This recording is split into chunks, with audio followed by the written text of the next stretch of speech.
a Savior on the hill, dying for my shame. Could this be true? Defies the world I see. Yeah, this is all my heart was longing for.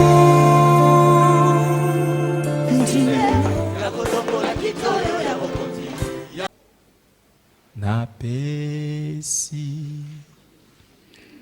molimona ngana kolo Yahweh maye na kolo Beo nyonso na kolo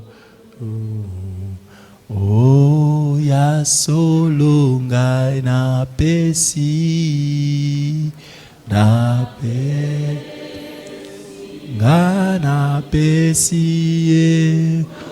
imona ngaya kolo nanga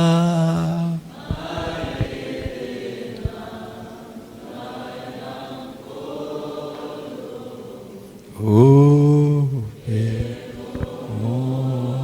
nyonso nako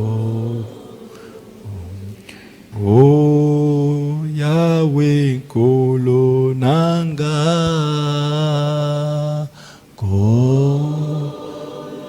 kolo nanga nasekyo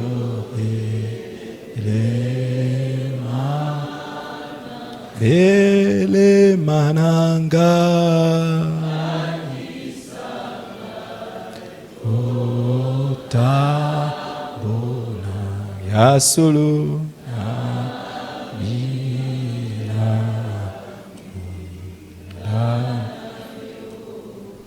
Oh ya solo nkolo nanga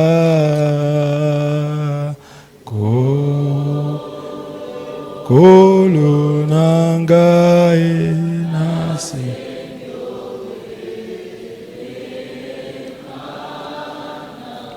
Bele mananga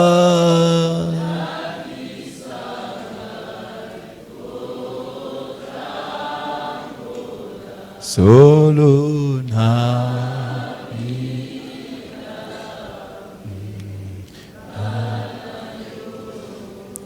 Que chacun prie le Seigneur et demande à Dieu de lui parler ce matin. Prie le Seigneur et demande à Dieu de te parler ce matin. Alléluia.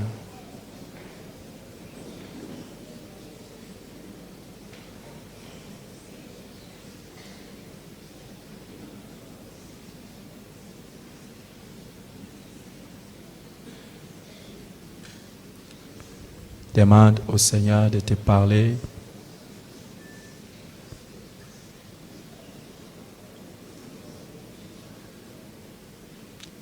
Demande au Seigneur de te parler. Jésus-Christ.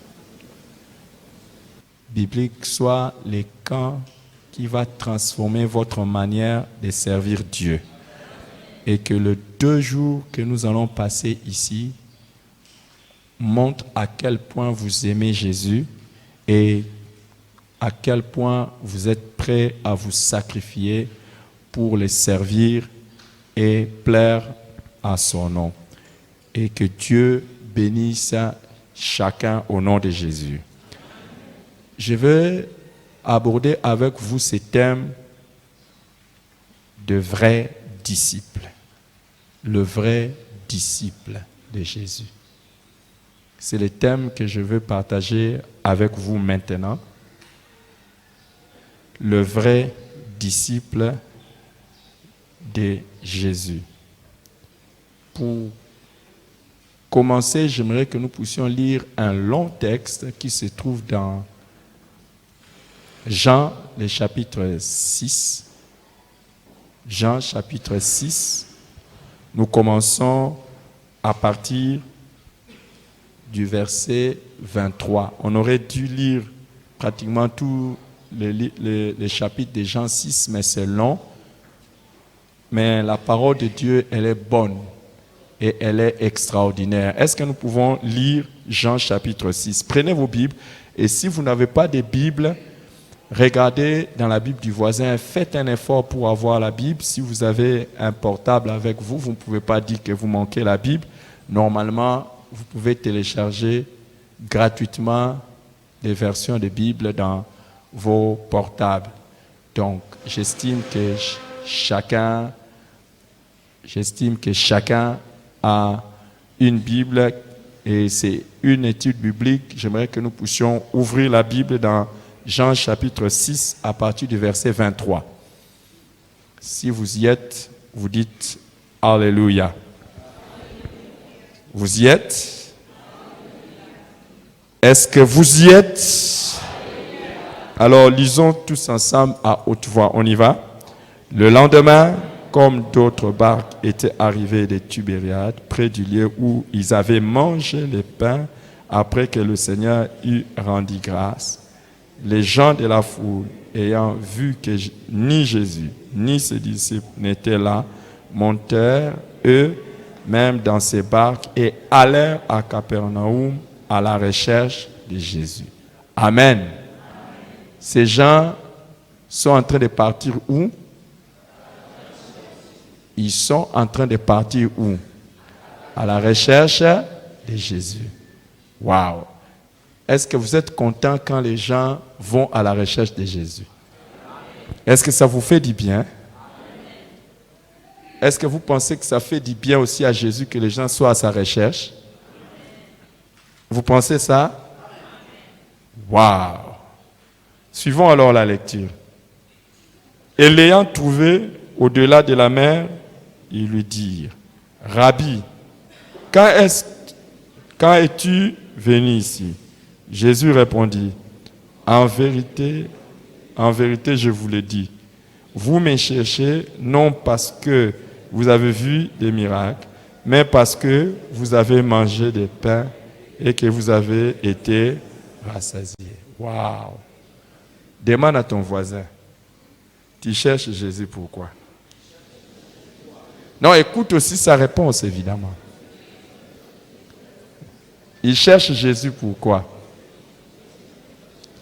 On a dit qu'ils étaient en train de chercher Jésus pourquoi?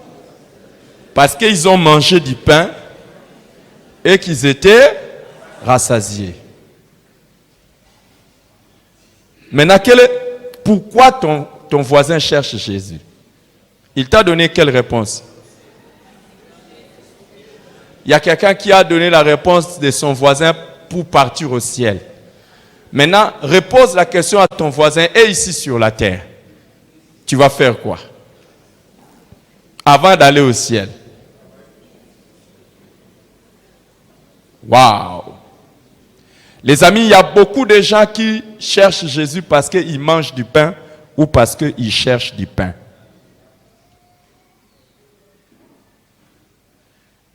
Et Jésus dénonce ça. En fait, il y a des gens qui suivent Jésus pour ce qu'il donne, non pas pour ce qu'il est ou ce qu'il demande. Il y a des gens, ils suivent Jésus pour ce qu'il donne, pas pour ce qu'il est ou ce qu'il demande, lui, Jésus. Bref, ou d'une autre manière, il y a des gens qui suivent Jésus pour leur propre intérêt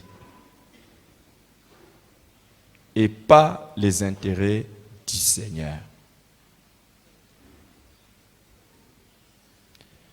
Beaucoup de gens viennent dans les églises, beaucoup de gens vont dans certains programmes parce qu'ils ont envie d'obtenir quelque chose.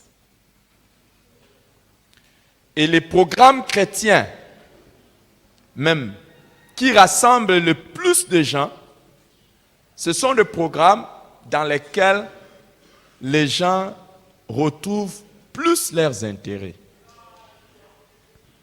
Si vous mettez en place un programme chrétien où l'emphase ou l'accent est beaucoup plus mis sur l'intérêt de Dieu que sur l'intérêt des hommes, les gens ne sont pas enthousiastes.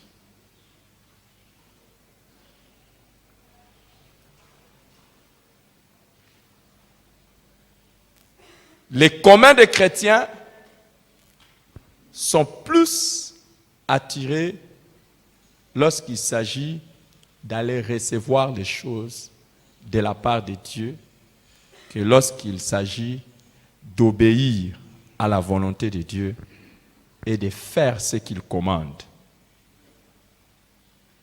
Les disciples, nous les verrons, font la différence. Et surtout, les vrais disciples. Jésus a dit quoi? Vous m'avez suivi pourquoi? Parce que vous avez mangé du pain et que vous étiez... Continuons la lecture. Qu'est-ce qu'il dit? Travaillez, non pour la nourriture qui périt, mais pour celle qui subsiste, pour la vie éternelle, et que le Fils de l'homme vous donnera, car c'est lui que le Père, que Dieu a marqué de son sceau. Les chrétiens donnent les meilleurs de leur énergie aux choses qui périssent, aux choses passagères.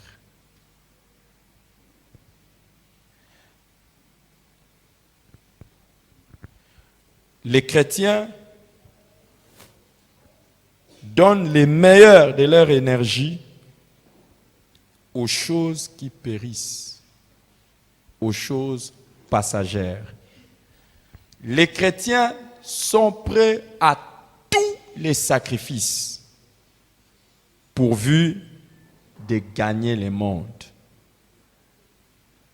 Les chrétiens sont prêts à tous les sacrifices pourvu de gagner le monde, mais très peu sont prêts à se sacrifier pour le royaume de Dieu. Ma prière est que vous et moi, nous fassions partie de ceux qui donnent priorité aux choses célestes que terrestres.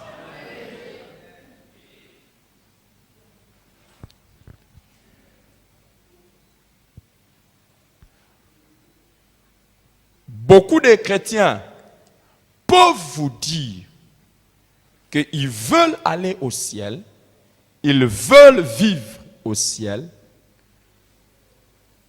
mais ils font très peu de choses qui les accompagneront au ciel et qui les bénéficieront au ciel. Ils font très peu de choses qui les récompenseront au ciel. La majorité des choses qu'ils font ne les profitent qu'ici sur la terre. Que Dieu t'épargne d'une telle folie.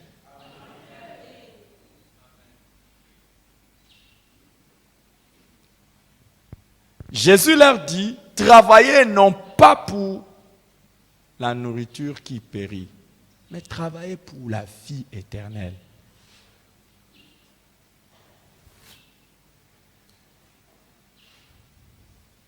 Le meilleur des temps des chrétiens, c'est consacré aux choses terrestres. Le meilleur des temps des chrétiens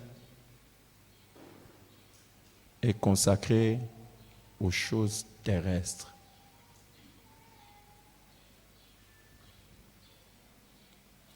Et beaucoup se cachent derrière les multiples activités qu'ils ont pour dire que c'est Dieu qui a commandé de faire ainsi, de travailler dur.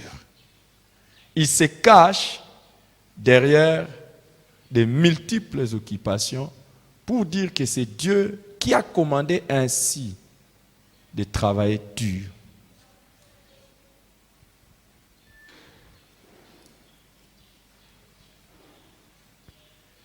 Pourtant, Dieu, même quand il nous demande de travailler, Dieu, même quand il nous demande de travailler, refuse qu'on donne priorité à autre chose qu'à lui. Dieu refuse qu'on donne priorité à autre chose qu'à lui. Et la bonne manière d'agir d'un chrétien est de donner la priorité à Dieu avant toute chose. La bonne manière d'agir d'un chrétien est de donner priorité à Dieu avant toute chose.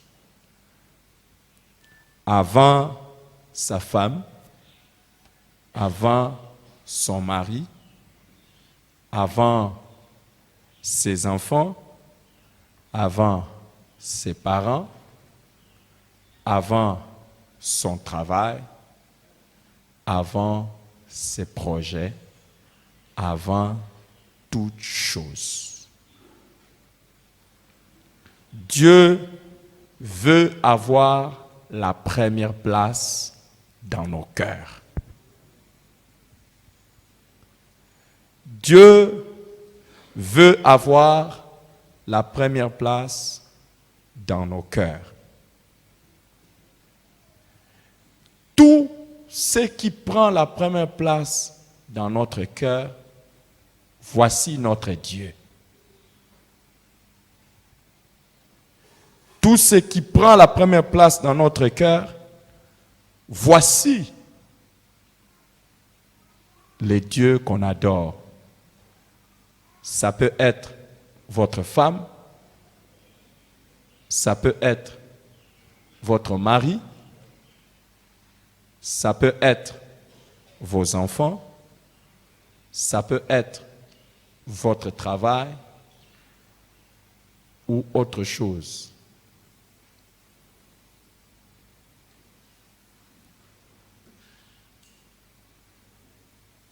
J'ai aimé une lecture que j'ai lu un article sur Internet où on a posé la question à une femme à une femme d'un pasteur. On lui a demandé quel était son premier devoir. Elle a répondu, mon premier devoir n'est pas avant tout de m'occuper de mon mari. Mon premier devoir n'est pas avant tout d'être la première dame de l'église. Mon premier devoir n'est pas avant tout de m'occuper de mes enfants, mais mon premier devoir est de vivre selon le plan de Dieu.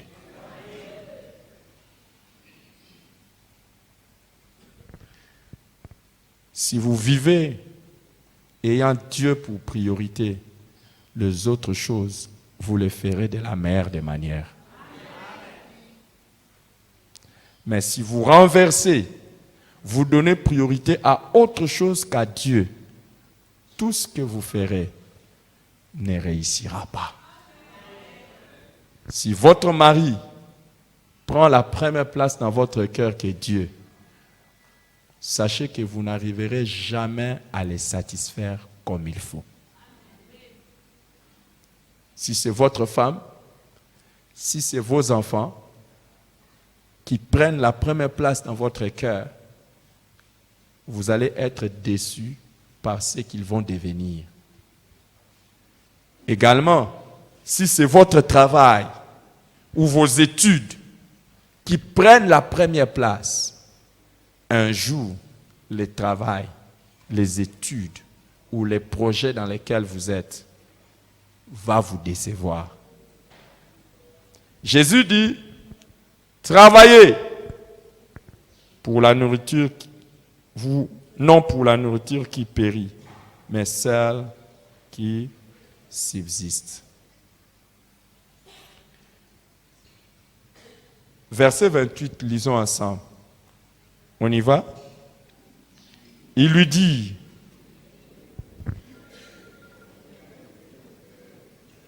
qu'est-ce qu'il lui dit? Que devons-nous faire pour faire les œuvres de Dieu?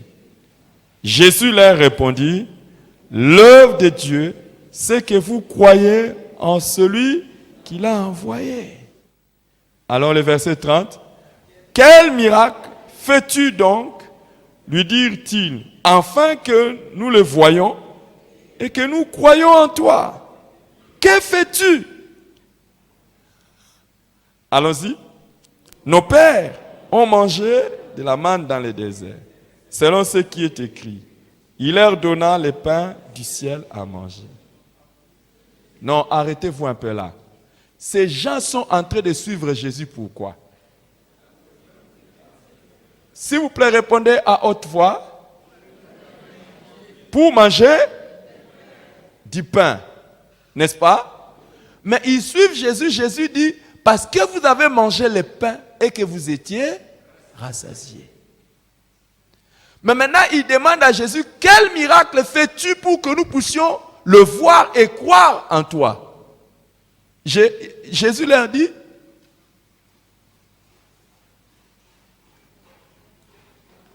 Jésus va leur dire quoi? Hein? Vous allez voir dans la suite.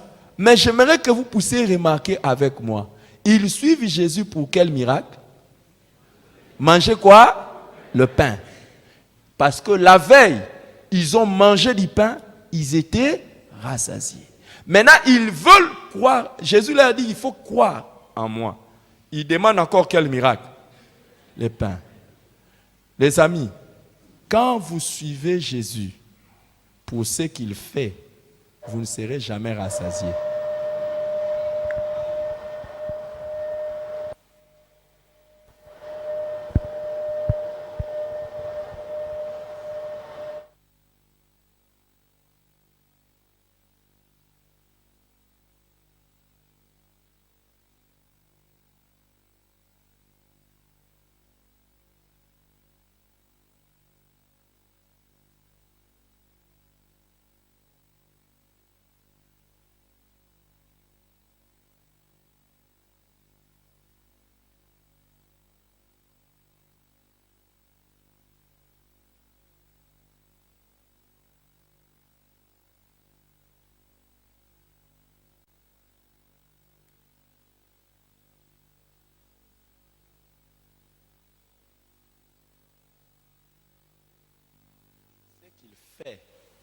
Vous ne serez jamais rassasiés.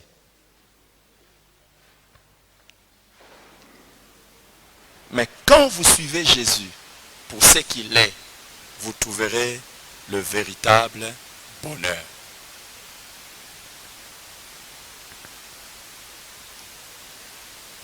Une autre remarque que j'aimerais faire ici, c'est que ces gens qui suivaient Jésus, ils ne croyaient même pas en lui. Donc, ils le suivaient pour manger sans croire à Jésus.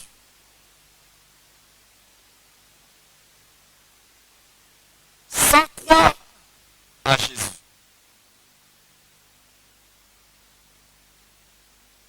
Ils étaient à la recherche de Jésus. Mais en vérité, ils n'étaient pas à la recherche de Jésus, mais ils étaient à la recherche de pain.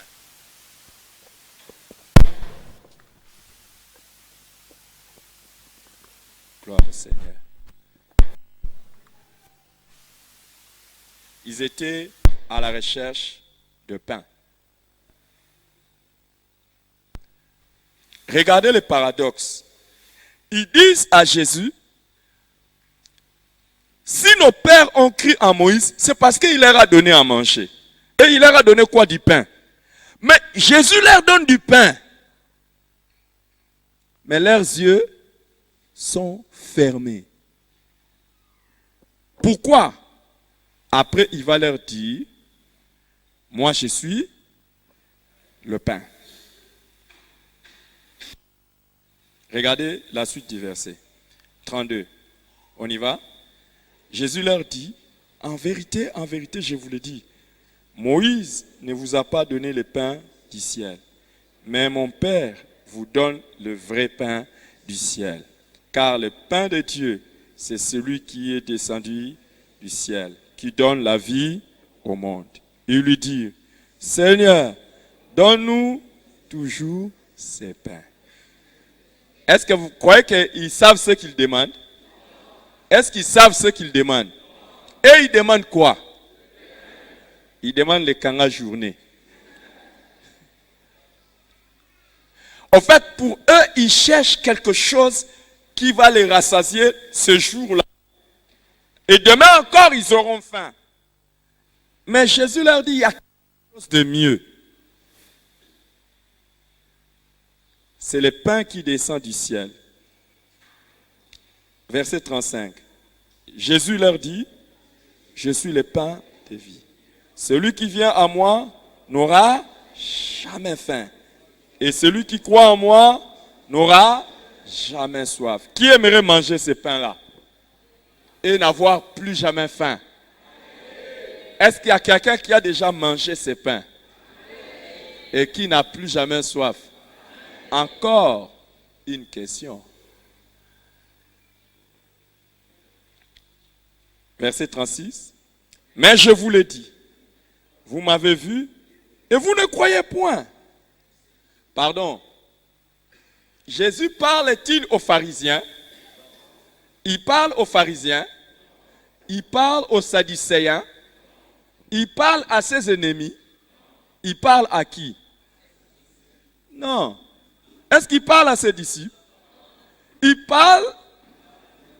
Est-ce qu'il parle à la foule? Non. Est-ce que ses disciples ne sont pas là? Ils sont là, non? Est-ce qu'il ne s'adresse pas à eux?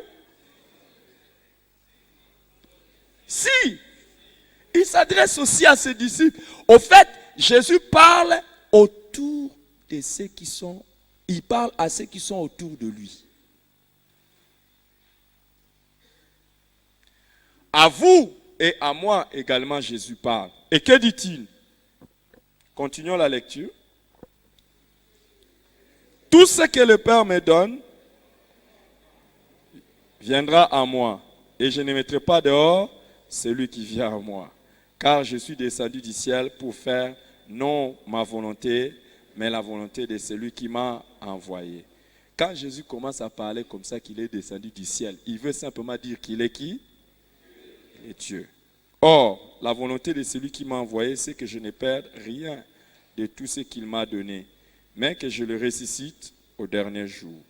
La volonté de mon Père, c'est que quiconque voit le Fils et croit en lui ait la vie éternelle.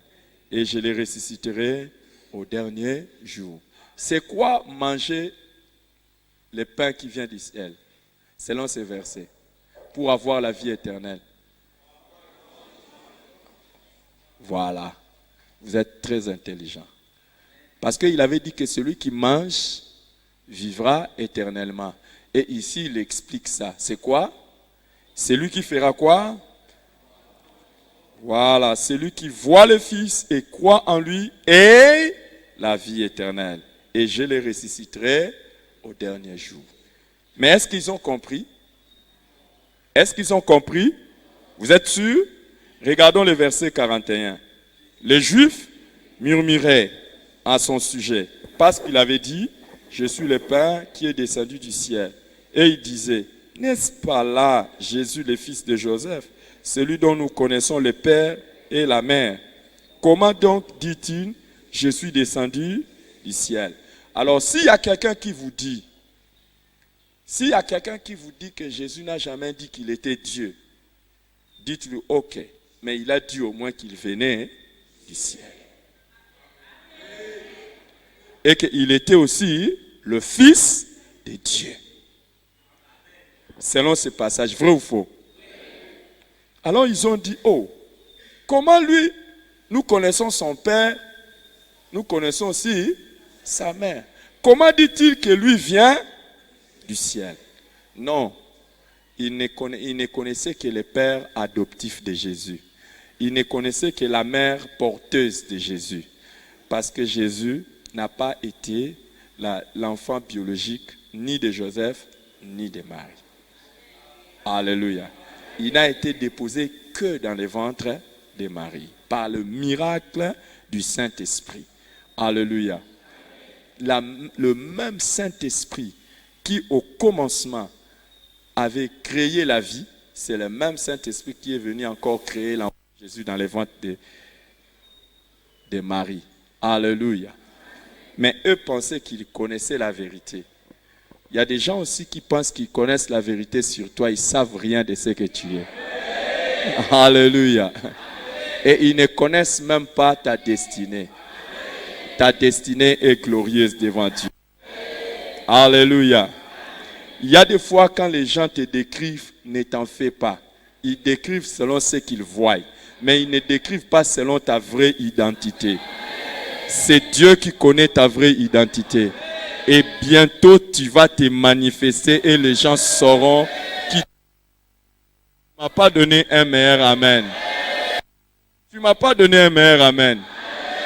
Je ne parle pas seulement de ceux qui mangent le pain, mais je parle de ceux qui mangent le pain véritable. C'est-à-dire qui voient Jésus, qui croient en Jésus, qui ont la vie éternelle. Tu as donné un bon amen?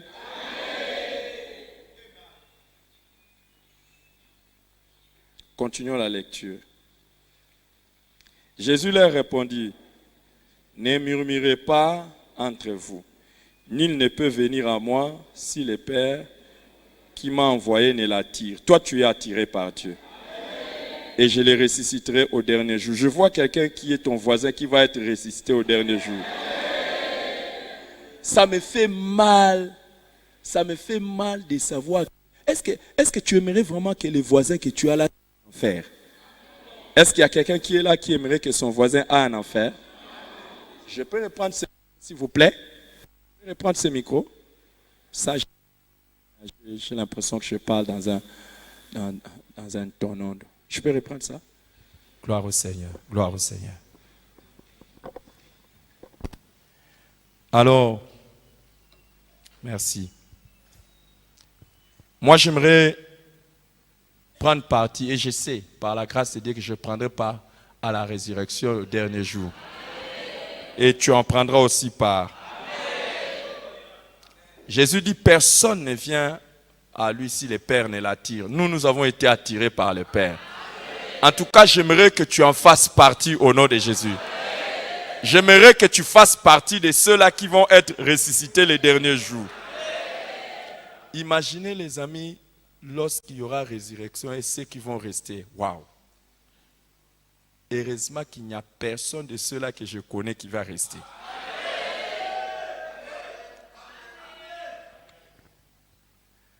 Tu n'as pas dit un bon amen. Verset 45. Il est écrit dans les prophètes, ils seront, lisons ensemble, non? Ils seront tous enseignés de Dieu. Ainsi, quiconque a entendu le Père et a reçu son enseignement, vient à moi. Comment le Père nous attire? Waouh! Alors faites très attention. Il y a des gens qui ont des doctrines qu'ils ne comprennent pas bien quand ils parlent par exemple de la doctrine de la prédestination. Quand Jésus dit que nul ne peut venir à moi si le Père ne l'attire, alors il y a des gens qui comprennent mal et qui disent que Dieu a choisi certaines personnes de manière particulière et il va les attirer à lui, qu'ils le veuillent ou non. Faux. Il y a une chose que vous devez savoir au sujet de la création. La création est divisée en deux. La création animale. Dans la création animale, on a des êtres moraux. Par exemple, nous les hommes. et on a les autres animaux qui ne sont pas des êtres moraux. Nous, la différence, c'est que Dieu nous a donné la volonté et le libre choix. Comment le Seigneur nous attire? Quand ce que nous venons de lire, c'est fait. Au fait, beaucoup d'appelés, Dieu appelle par le moyen de la prédication de l'évangile. Mais maintenant, l'élection est une qualification personnelle. Nous tous, l'évangile nous est enseigné. Mais qu'est-ce qu'on dit? Ils seront tous enseignés de Dieu. Dieu ne fait pas exception des gens. Il enseigne à tous. Ainsi, quiconque a entendu le Père et a reçu son enseignement, vient à moi. C'est la réponse de chacun qui le qualifie ou qui le disqualifie par rapport à l'élection ou la prédestination. Grandissez et sachez ça, que Dieu n'a pas prédestiné certains à aller en enfer et d'autres à aller au ciel. Mais la réponse de chacun fera que certains vont aller au ciel et d'autres en enfer. Mais toi, tu vas aller au ciel. Il faut dire amen. Hein? Ce n'est pas que personne ait vu le Père. Sinon, on y va, non? Le verset 46. Sinon, celui qui vient de Dieu, celui-là a vu le Père. En vérité, je vous le dis, celui qui croit en moi a la vie éternelle. Je suis le pain de vie. Vos pères ont mangé la manne dans les déserts et ils sont morts. Il y a des choses, même quand tu les as, tu vas mourir. Mais il y a des choses, quand tu les as, tu ne vas plus mourir. Moi, je préfère ce qui n'est plus suivi de la mort. On y va? C'est ici le pain qui descend du ciel, afin que celui qui en mange ne meure point. Donne-moi, Seigneur, cela au nom de Jésus. Je suis le pain vivant qui est descendu du ciel. Si quelqu'un mange de ce pain, il vivra éternellement. Et le pain que je donnerai, c'est ma chair que je donnerai pour la vie au monde. Où est-ce qu'il a donné sa vie au monde? Où est-ce qu'il a donné sa vie au monde? Et qu'est-ce qu'il faut faire pour avoir la vie éternelle? Croire. Et manger le pain, c'est quoi? Croire à ce qu'il a fait à la croix.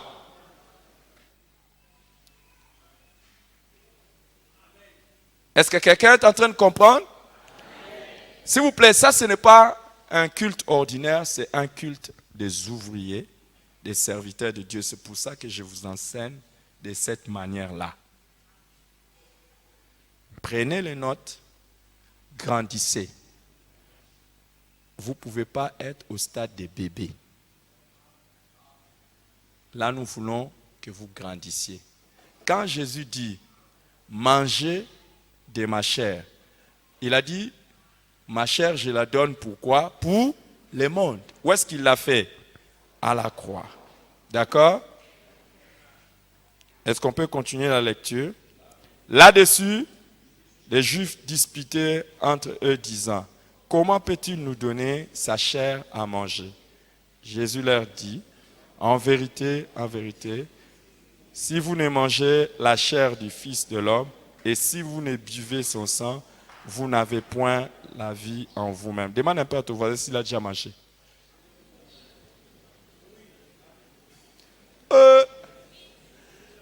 Est-ce que vous êtes des cannibales?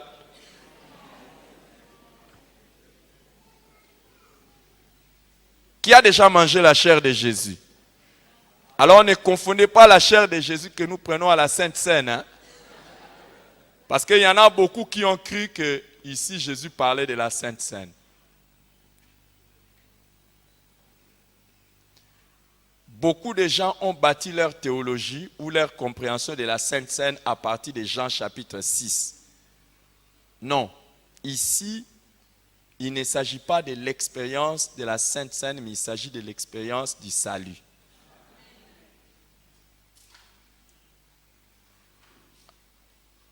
Attention, quand il s'agit de la Sainte Seine, il s'agit d'une commémoration. Mais ici, il ne s'agit pas d'une commémoration. Ici, il s'agit d'une participation à un acte direct pour le salut. Et qu'est-ce que Jésus dit la suite?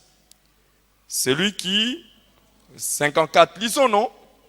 Celui qui mange ma chair et qui boit mon sang a la vie éternelle. Et je le ressusciterai au dernier jour. Car ma chair est vraiment une nourriture et mon sang est vraiment un breuvage. Celui qui mange ma chair et qui boit mon sang demeure en moi et je demeure en lui. Comme le Père qui est vivant m'a envoyé et que je vis par le Père, ainsi celui qui me mange vivra par moi. Waouh! C'est ici le pain qui est descendu du ciel. Il n'en est pas comme de vos pères qui ont mangé la manne et qui sont morts. Celui qui mange ce pain vivra éternellement. Jésus dit ces choses dans la synagogue, enseignant à Capernaum. Maintenant, écoutez ce qui se passe.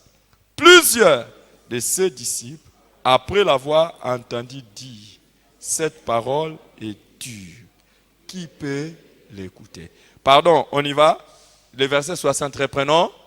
Plusieurs de ses disciples, après l'avoir entendu dire, cette parole est dure. Qui peut l'écouter? Est-ce que pour vous, cette parole est dure? Non, cette parole est dure. Nous allons voir si cette parole est dure ou pas.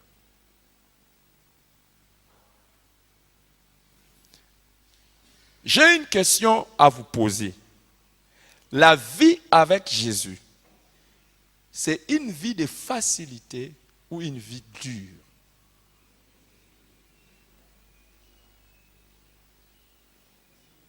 Répondez à votre voisin.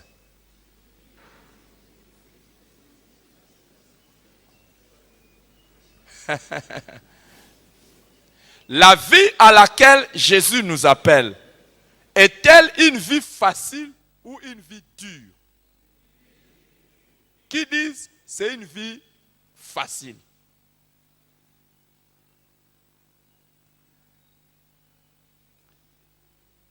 Je vois quelques mains, je suis encouragé. Qui disent que c'est une vie dure?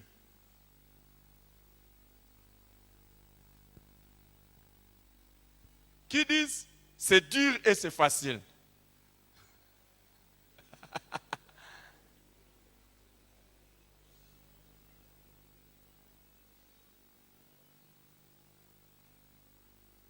Continuons la lecture.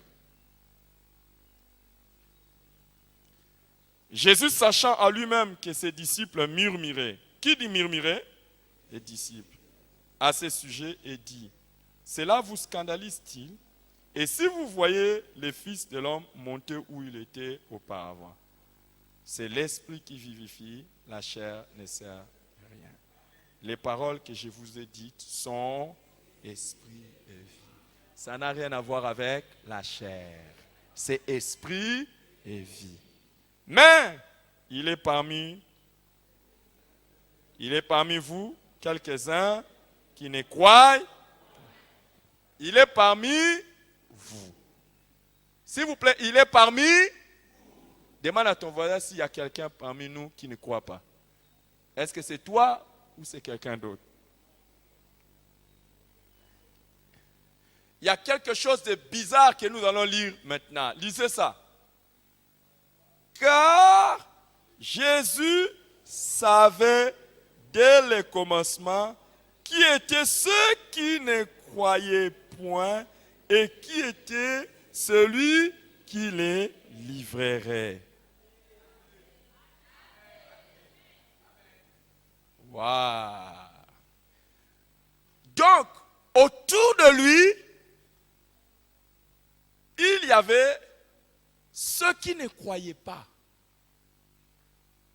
Et autour de lui, il y avait aussi celui qui allait les livrer. Retenez ces choses. Continuons la lecture. Et il ajouta, c'est pourquoi je vous ai dit que nul ne peut venir à moi si cela ne lui a été donné par les pères. Dès ce moment, plusieurs de ses disciples se retirèrent et s'en allèrent plus avec lui. Est-ce que toi tu vas te retirer? Est-ce que toi tu vas te retirer? Mais est-ce que tu es prêt à le suivre? Non, je pose la question. Toi tu vas te retirer, mais est-ce que tu es prêt à le suivre? Est-ce que tu es un vrai disciple? Nous allons le voir.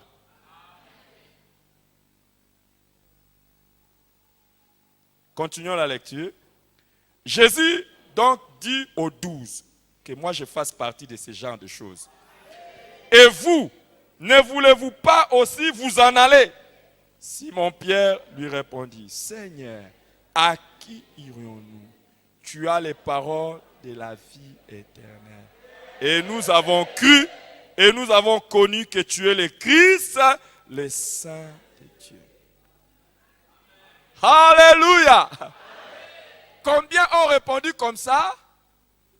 Combien ont répondu comme ça? Un seul. Il a parlé au nom de combien? La suite. Jésus leur répondit. Il n'a pas répondu seulement à Pierre. Il leur a répondu parce qu'il a parlé en leur nom. N'est-ce pas moi qui vous ai choisi, vous les 12? Et l'un de vous est un démon. Waouh! Waouh! Est-ce que parmi nous il y a un démon?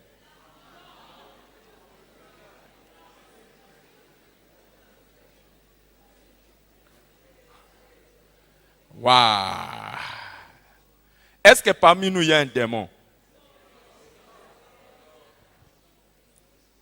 J'aimerais que nous puissions prêcher ce dimanche dans nos cultes. L'un de vous est un démon.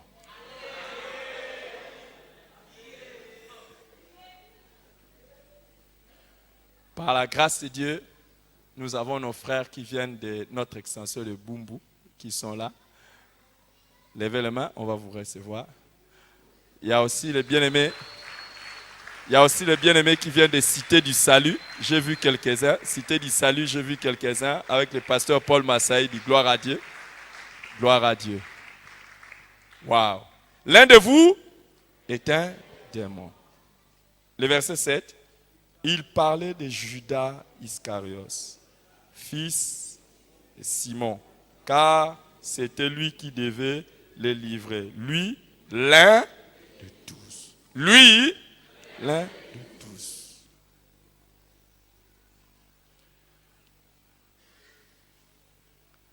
Je bénis le Seigneur qui nous a donné la meilleure église au monde.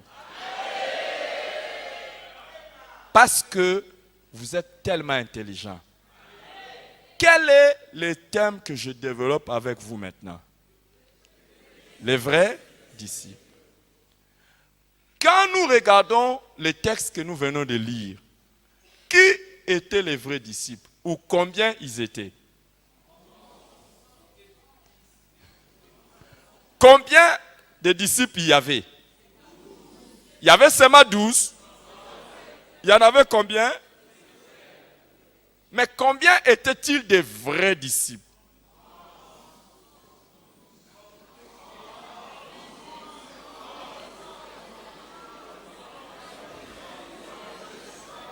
Maintenant, revenons. Revenons. Vous êtes très intelligents. Revenons. Combien de catégories de personnes pouvons-nous retrouver autour de Jésus? Combien? Citez-les. La foule.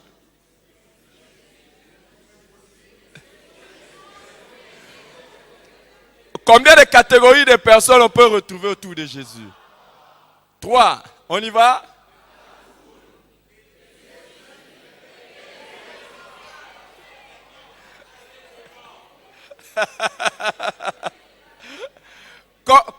Combien de catégories? Qui a une meilleure réponse à me donner? On y va?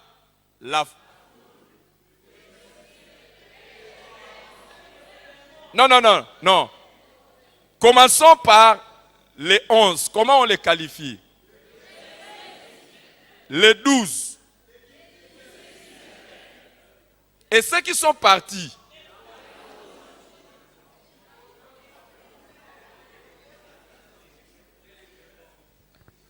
J'aimerais vous parler des 5 catégories de personnes autour de Jésus. 5 catégories de personnes autour de Jésus.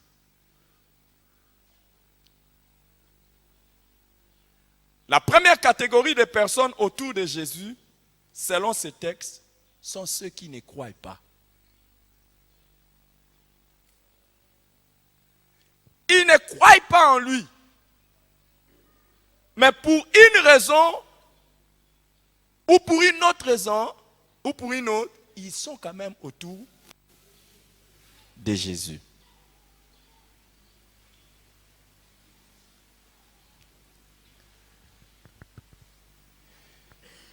C'est pour cela dans la Bible, on parle de ceux qui sont au milieu de nous, mais qui ne sont pas nôtres.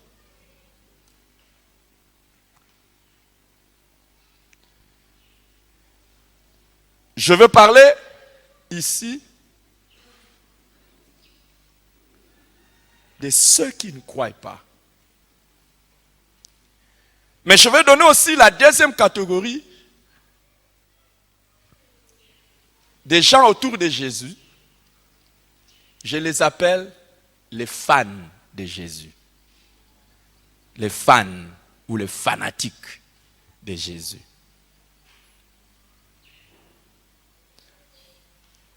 Vous avez tout englobé dans la foule, mais on peut parler des fans de Jésus.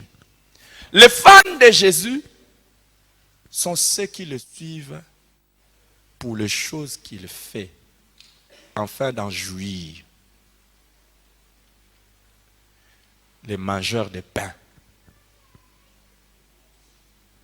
Le fan de Jésus.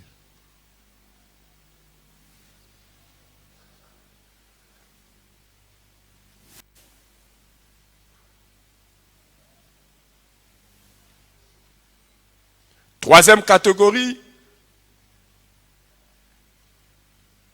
des gens autour de Jésus, ce sont les simples croyants. Ils croient en Jésus,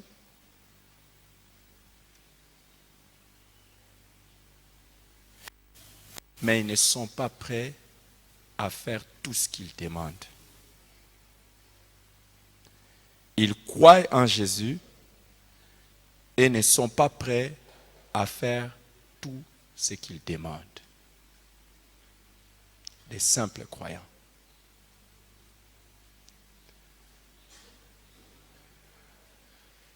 La quatrième catégorie des gens autour de Jésus, ce sont des faux disciples.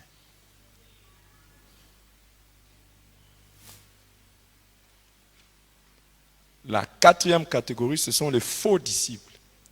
Ce sont des gens qui croient en Jésus,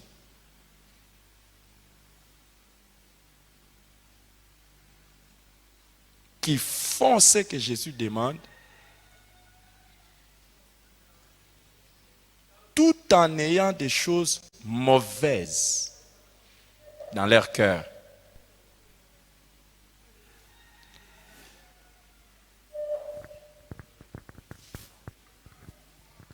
Ils font ce que Jésus demande, tout en ayant des choses mauvaises dans leur cœur.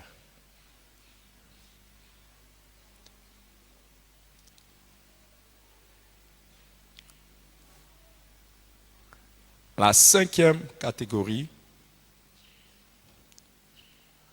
ce sont le vrai disciple.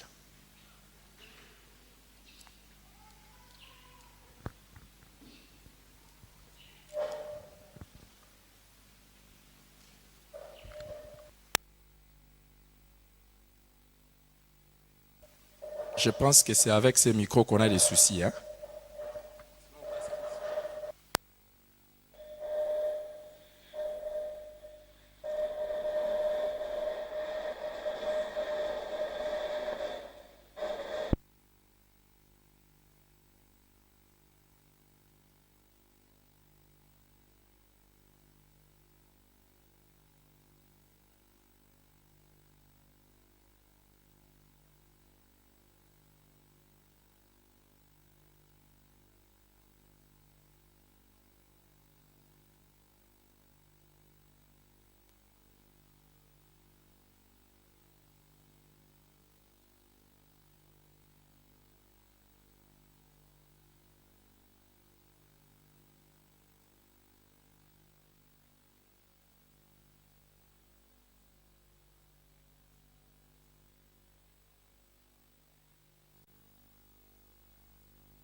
Je sais que naturellement, tout le monde dira, je suis dans la 5e groupe.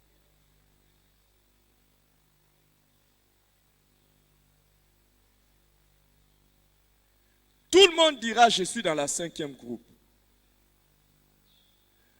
Mais les textes que nous venons de lire nous montrent que Jésus ne se fiait pas à tout ce qui était autour de lui parce qu'il le connaissait. Tel que nous sommes là, Jésus connaît chacun.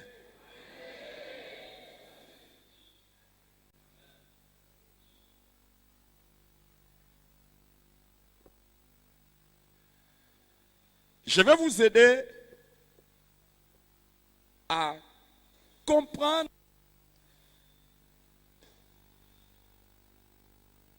qui est un vrai disciple. Et aujourd'hui, nous allons voir quel est le prix à payer pour être un vrai disciple.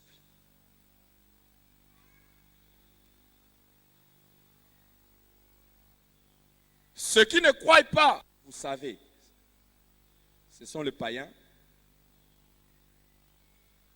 Les femmes de Jésus, vous savez. Les simples convertis, vous le savez aussi. Mais je commence d'abord par vous faire différence de ce qu'on appelle convertis et disciples.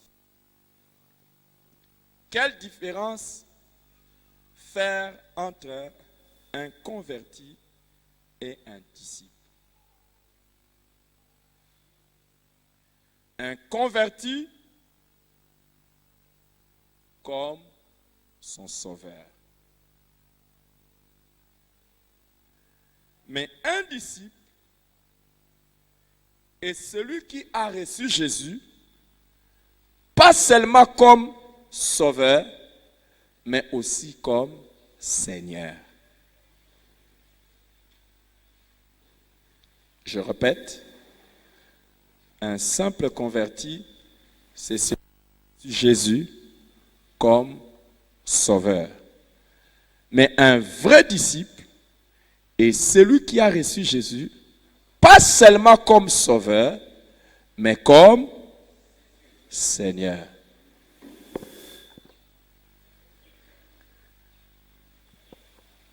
Un disciple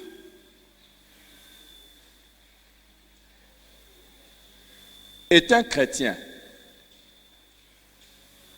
Mais un chrétien n'est pas nécessairement un disciple.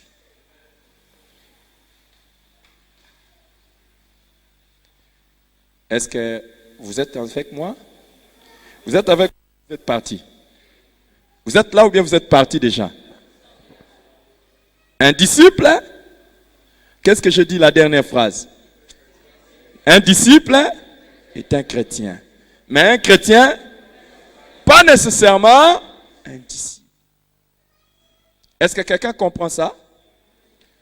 Un chrétien se contente du fait d'être sauvé. Un chrétien se contente du fait d'être sauvé. Mais un disciple ne se limite pas à la joie d'être sauvé. Un disciple ne se limite pas à la joie d'être sauvé, mais plutôt à la joie de servir celui qui l'a sauvé.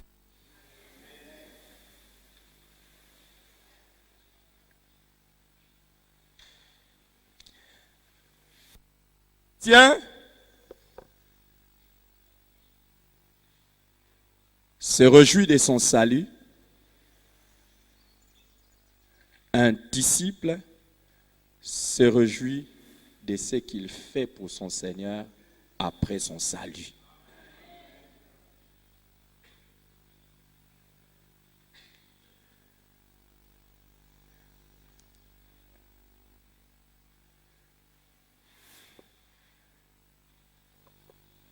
Que fais-tu, le Seigneur, après ton salut?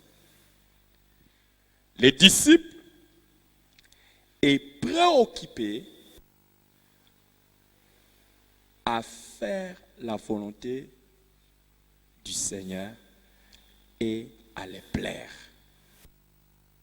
Un disciple est préoccupé à faire la volonté du Seigneur et à le plaire.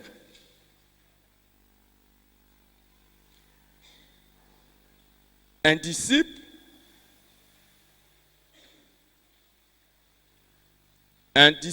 est une personne consacrée.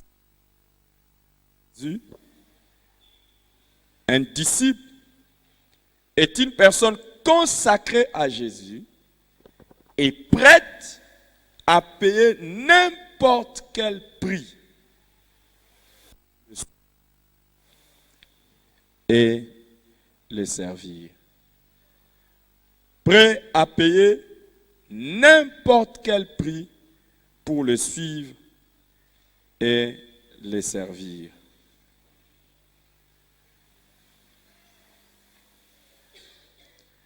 Mais hélas, il y a des vrais et des faux disciples.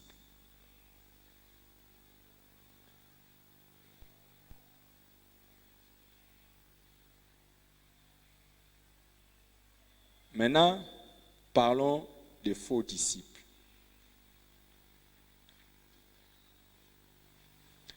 Des faux disciples sont ces chrétiens, des faux disciples sont ces chrétiens qui ont été sauvés, qui ont pris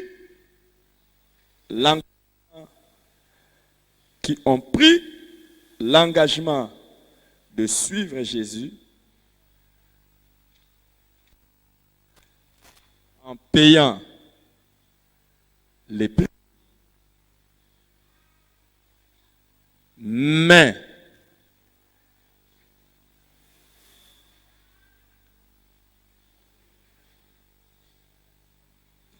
en gardant des mauvaises choses dans leur cœur, mais en gardant les mauvaises choses dans leur cœur, ou en reniant leur engagement ou leur consécration plus tard. En gardant les mauvaises choses dans leur cœur, ou en reniant leur engagement ou leur consécration plus tard. Je vais expliquer un peu le faux ou le vrai disciple. C'est quelqu'un qui a donné sa vie à Jésus. Il est prêt à servir le Seigneur, à obéir au Seigneur, mais il garde de mauvaises choses dans son cœur. Ou une autre personne qui a bien commencé, mais un jour, il renie l'engagement ou la consécration qu'il avait plus tard. Les amis, il y a des gens, le jour où ils ont reçu Jésus, on leur a dit qu'ils le recevaient comme Seigneur et Sauveur. Vrai ou faux? Quand quelqu'un est ton Seigneur, il a le droit total sur ta vie.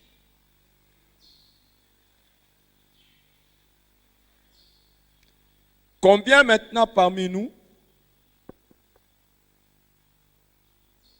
continuent d'obéir à Dieu comme au premier jour qu'ils ont reçu Jésus? Point d'interrogation. Quelles sont les choses que nous gardons dans nos cœurs? Regardez, quand Jésus commence à monter un peu d'exigence, un disciple l'abandonne. Donc plus nous allons revenir sur ça, plus les exigences montent, certains se disqualifient.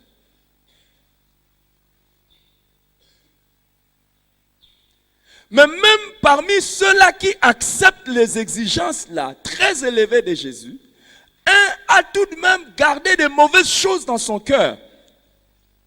Judas Iscariote. Et Jésus l'appelle démon. Jésus dit, vous les 12, n'est-ce pas moi qui vous ai choisi? Ils disent oui, mais l'un de vous est un démon. Cette histoire pose beaucoup de problèmes aux théologiens et à ceux qui cherchent à comprendre la Bible. Est-ce que vous savez comment Jésus a choisi les 12 disciples? Comment il a choisi? Il a prié toute la nuit. Levez la main. Levez la main. Dites Jésus. Waouh, dites Jésus. Il prie toute la nuit. Il y avait beaucoup de disciples et il voulait en choisir 12. Il voulait choisir 12 pour qu'ils soient avec lui et pour les envoyer particulièrement. Il fait la prière. La question que je vais vous poser là, ici, et répondez-moi. En choisissant les 12, Jésus a-t-il fait une erreur, oui ou non? Hey. Jésus a-t-il fait une erreur, oui ou non? Oh, Jésus a choisi qui? Non, comment il l'appelle? Est-ce que c'est Jésus qui a fait l'erreur, oui ou non? Oh, demande à ton voisin d'être sincère, de ne pas répondre seulement comme ça là. Jésus a-t-il fait une erreur, oui ou non? Ah, il a fait une erreur?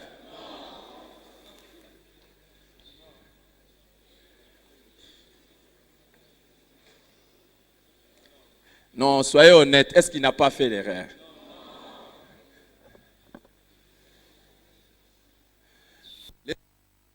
Je vais vous montrer suite de l'enseignement que être disciple de Jésus, ce n'est pas quelque chose de facile.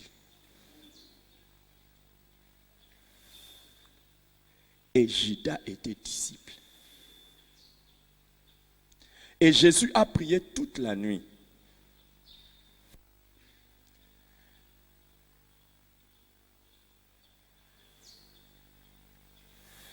Si quelqu'un est démon, ce n'est pas parce que j'ai choisi un démon. Personne est devenu un démon. Jésus n'avait pas choisi un démon, il avait choisi un disciple qui est devenu un démon. La même chose Dieu n'a pas créé Satan. Dieu a créé un ange qui est devenu Satan.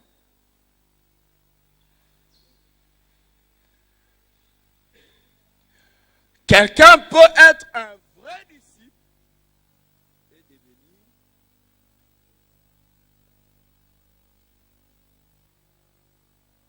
C'est pour cela dans la Bible il est écrit, mieux vaut la fin d'une chose.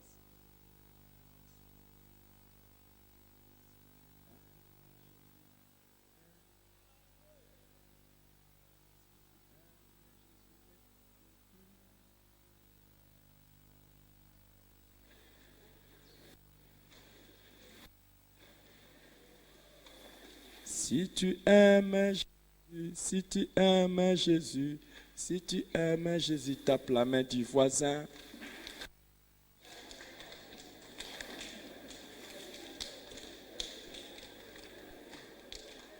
Si tu aimes Jésus, écris ceci. Écris ceci. Assis-toi, écris, non?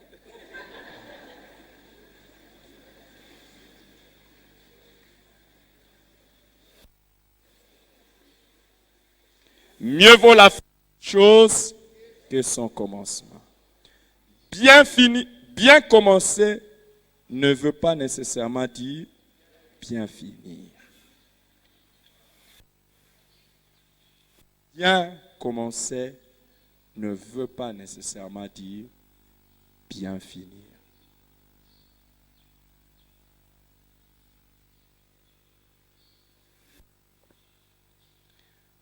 J'ai pris que parmi nous, qu'aucune personne ne se transforme en démon.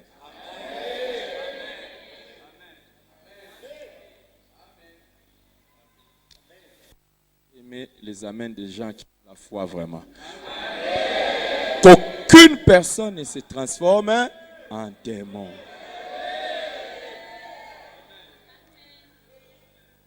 Je vais vous dire la sagesse. Si une personne est transformée en démon ici, nous allons l'envoyer loin, vite. Parce que Jésus avait toléré que Judas qui était transformé soit toujours à côté de lui. Pour la simple et bonne raison que, sachant que Judas était traître, lui, Jésus, n'avait pas peur de lui. Il avait le pouvoir de donner sa vie et de la reprendre. Mais maintenant, moi, je n'ai pas le pouvoir de donner ma vie et de la reprendre. Donc, si quelqu'un est un Judas, je dois le combattre. Et s'il prend ma vie, c'est fini.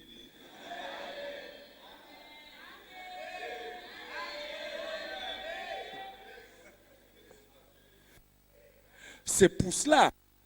Je vais enseigner sur la déloyauté. Je vais enseigner sur ceux qui trahissent. Je vais enseigner sur ça. Je vais enseigner. Ces 2 jours ici, c'est enseignement.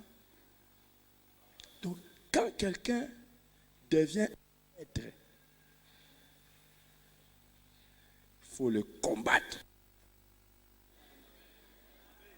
Sinon, c'est lui qui va vous avoir.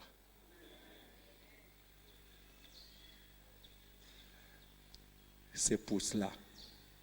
Même ce matin, priez pour vous tous. Qu'aucun de vous vienne un démon.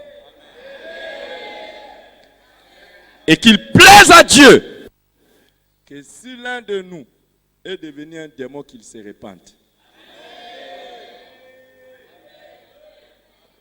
Judas n'est pas parti en enfer parce qu'il a trahi Jésus. Non. Judas est parti en enfer parce qu'il s'est suicidé et a refusé de se repentir. Judas a trahi Jésus une fois. Pierre a trahi Jésus 3 fois. Mais Pierre qui a trahi Jésus 3 fois s'est repenti. Mais Judas, qui a trahi une fois, ne s'est pas repenti. C'est pour ça qu'il est appelé fils de la rébellion. Tout le monde, à un moment donné de sa vie, fait des erreurs. Mais le grand problème, quand tu fais une erreur, tu refuses de réparer. Quand Dieu nous appelle tous des saints, commençant par moi, ce sont les personnes, il sait que nous branchons tous d'une manière ou d'une autre. Mais, quand on appelle quelqu'un rebelle, c'est qu'il a fait quelque chose et refuse de se repentir. Tel ne sera pas ton cas au nom de Jésus.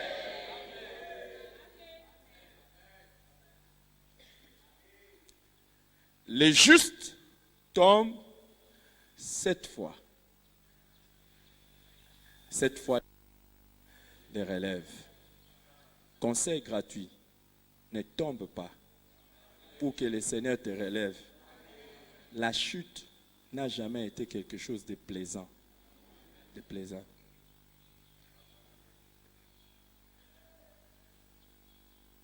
S'il y a des choses qui rendent notre course vers le ciel dure, c'est le péché et les erreurs que nous commettons de notre marche. Les péchés peuvent tuer la destinée, ralentir la course, renverser les desseins de Dieu. Les péchés peuvent même nous entraîner à la mort si nous ne revenons pas.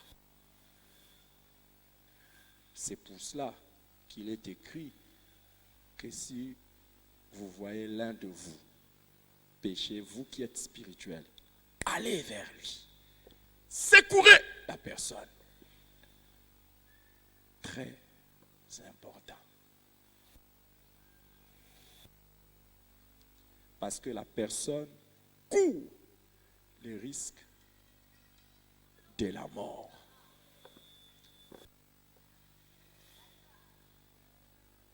Les faux disciples sont ceux qui se retrouvent avec nous, travaillant à nos côtés, mais masquant leur motivation le plus mauvaise qui puisse exister à nos yeux.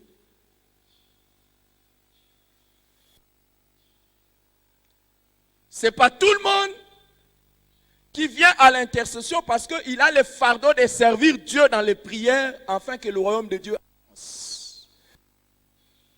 Ce n'est pas tout le monde qui entre à la chorale pour chanter pour la gloire de Dieu.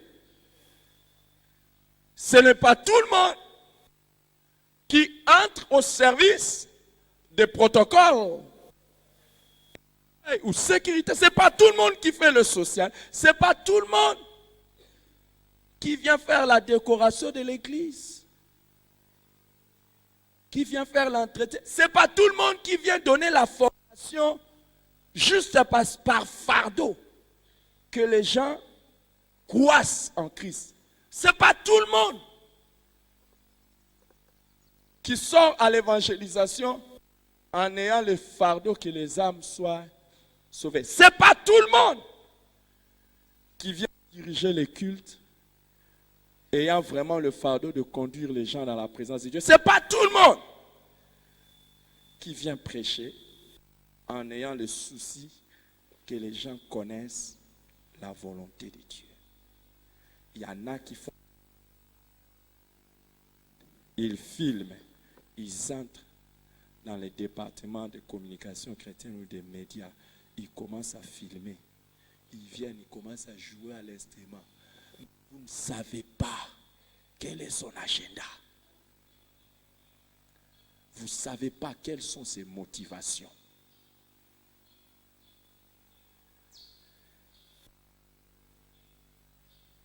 Dieu merci, ça n'existe pas ici. Mais il y en a qui commencent à chercher à jouer l'instrument pour avoir de l'argent. Et après, ils commencent à avoir des marchés à gauche et à droite. Il y en a même, quand ils jouent à l'instrument à l'église, il faut qu'on les paye. Pourquoi toi tu joues à la guitare, on te paye? Pourquoi on ne va pas payer la personne qui essuie la chaise sur laquelle tu es assise?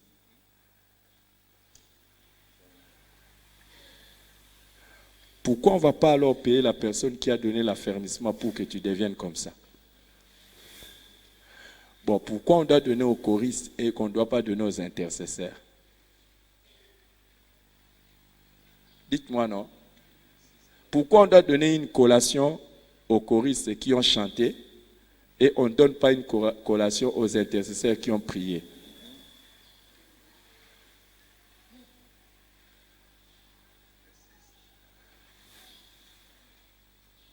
Puisque vous êtes au protocole, on doit prendre soin de vous de manière particulière que les gens qui sont au social.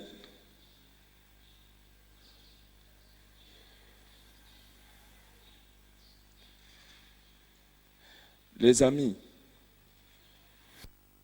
pourquoi?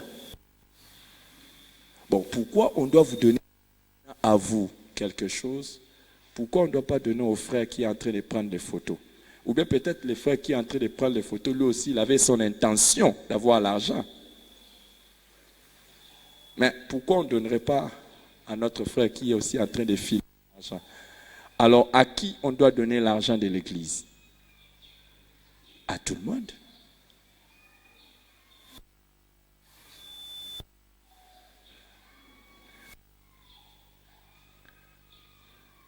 Si nous servons tous, qu'on donne l'argent à tout le monde. Tout à l'heure, là, quand on va prendre les offrandes, on termine, on prend les offrandes. Ça fait combien?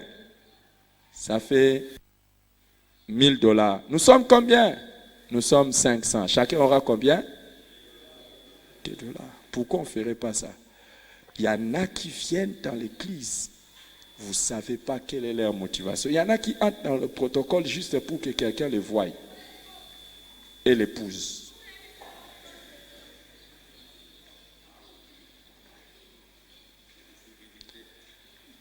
Comme mon frère dit, il y en a qui cherchent des départements où il y a visibilité. Je pars à la chorale, je pars au protocole, je pars à la communication chrétienne. Tout le monde va me voir quand je suis en train de prendre les angles. Il y en a qui sont en train de prendre les angles, ils ne savent pas quand notre frère, les frères avec qui on a commencé, quand ils prenaient même avec... Vous connaissez les halogènes, les lampes halogènes. Il a commencé le département de communication chrétienne comme ça avec les halogènes, les amis.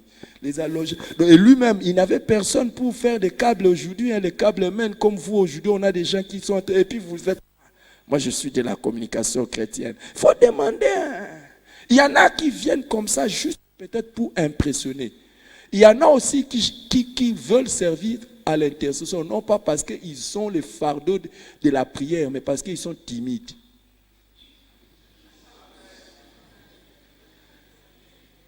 Ils sont timides. Ne vous en faites pas, cette timidité-là n'est pas spirituelle.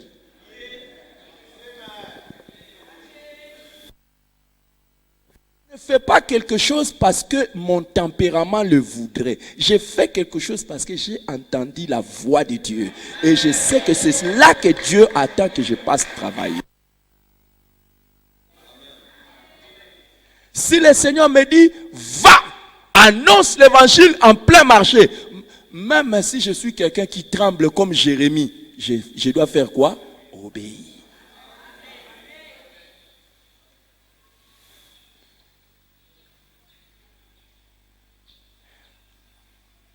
Soit dit en passant, et je vous le dis, l'argent de l'église, s'il faut rémunérer les gens, mineurs les gens selon leur consécration. Il y a des gens qui s'adonnent au travail à temps plein. Ou qui donnent le meilleur de leur temps à ça. Même s'ils ne sont pas à temps plein, mais vous voyez qu'ils portent plus les fardeaux de l'œuvre que les autres. Et c'est en fonction de cela.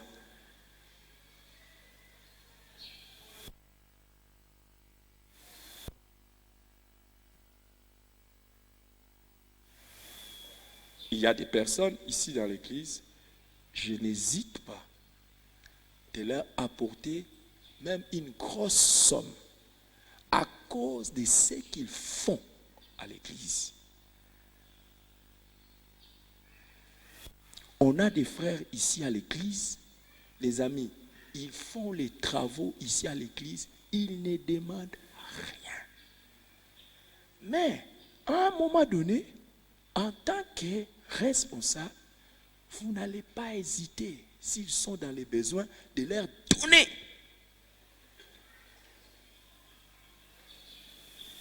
C'est cela.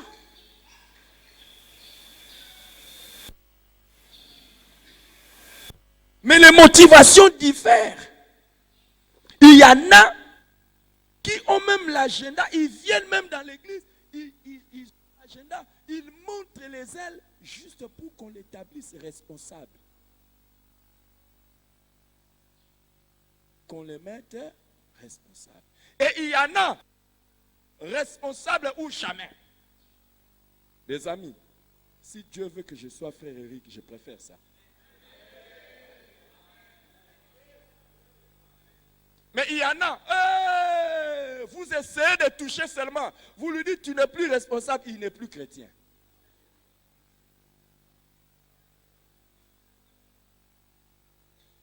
Vous ne connaissez pas les gens de personnes comme ça. Vous lui dites seulement, non, frère, tu n'es pas en train de bien agir, tu ne vas pas chanter, c'est fini, il rentre au monde. Vrai ou faux? Quels sont les motifs? Tu peux avoir fait quelque chose de mal, on te discipline, tu ne veux pas. Quelles étaient tes motivations?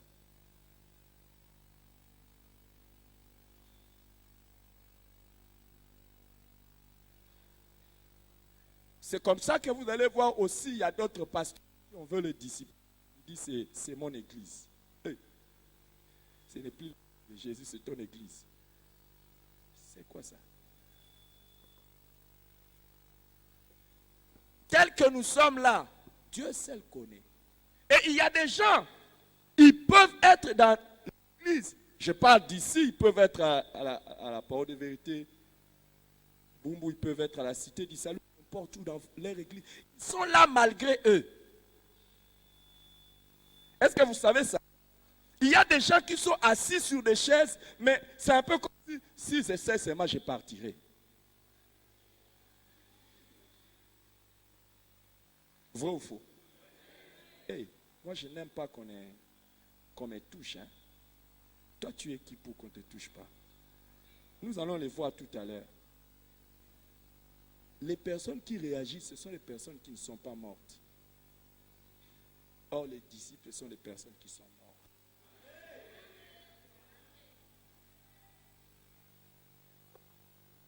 Là-bas ils sont en train de dire amen parce qu'ils ont aussi le micro. Ils ont le baffle là-bas en train de suivre. Et il y a des gens qui sont comme ça. Et il y en a qui veulent se sentir importants partout où ils sont. Ils sont là. Je vais vous dire des choses, hein, les amis. Demandez au frère Joe, même, vous allez voir qu'il y a un frère, vous pouvez lui dire, non, tu vas filmer, tu vas rester là. Non, lui, il veut prendre seulement les caméras baladeurs pour qu'il se balade partout. Comme vous saurez que je suis là, moi aussi, le meilleur caméraman du monde entier. Il y a des gens, si vous voulez les mettre au protocole, qu'ils soient seulement ici. Ou qu'ils soient au milieu, là où les gens vont le voir. Et il y a des choristes, si vous ne lui donnez pas les micros, pourquoi on donne toujours aux autres? Est-ce que tu étais venu pour qu'on te donne les micros?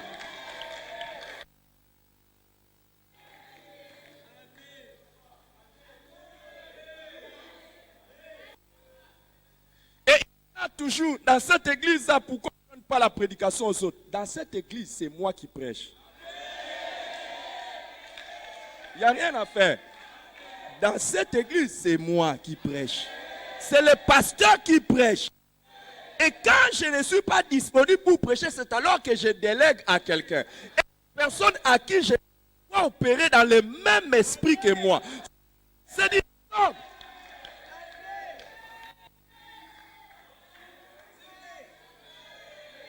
On ne peut pas avoir un troupeau avec 2 bergers. C'est du désordre. Pasteur Paul, chez toi, tu es le seul berger.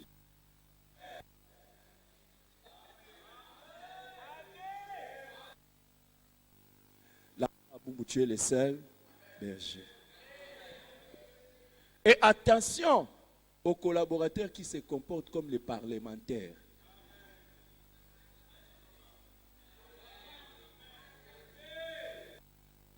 Les que nous choisissons ne sont pas là comme des parlementaires ayant mission de contrôle du gouvernement.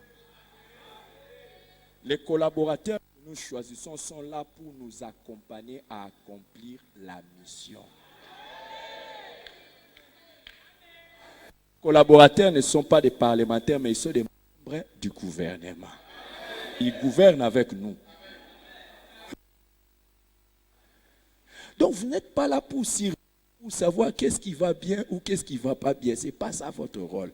D'ailleurs, les anciens, ce n'est pas de surveiller les bergers. Le rôle des anciens, c'est de surveiller les troupeaux.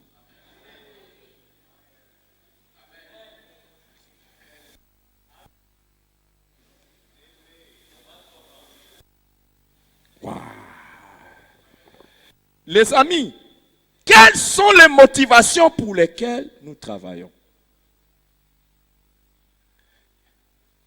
Moi, je suis votre pasteur.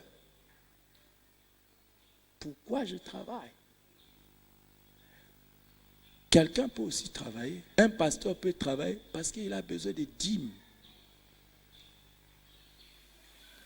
Et essayez de lui donner les dîmes.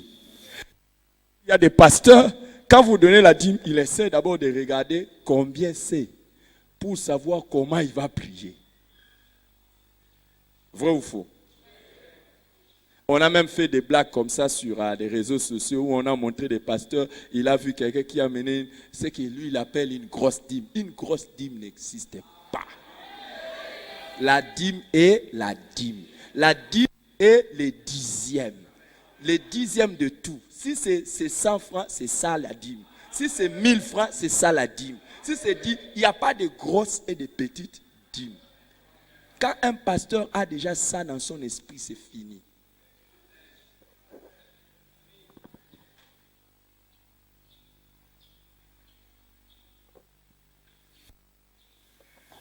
Et regarde, c'est comme ça qu'il y a des pasteurs qui ont établi certains dans les postes de responsabilité à cause de la taille de l'enveloppe qu'ils ont amenée. Quand j'ai commencé cette église, il y a certains pasteurs qui me disaient, mais comment toi tu travailles avec les jeunes?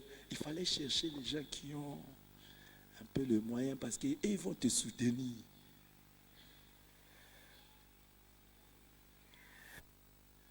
Quand ils vont commencer à te soutenir, ils vont commencer à te contrôler.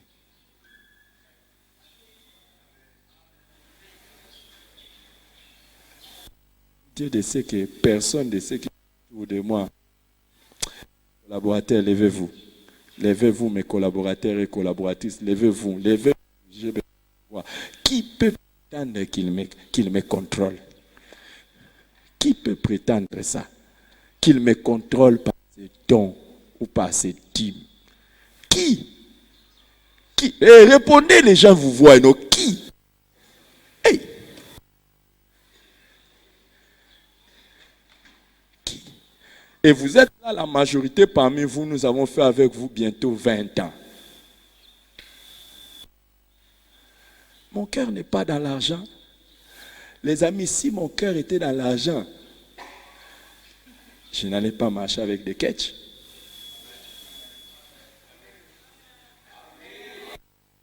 Regardez vous-même, vous êtes là. Est-ce que votre pasteur peut marcher avec des ketchs? Non, vous. Je ne dis pas les collaborateurs, vous. Si seulement je dis je vais manger les dîmes de tout le monde ici, je vais manger les types. Chaque mois, je dis, c'est moi ici, toutes les dîmes, c'est pour moi. Ce qui n'est pas un péché.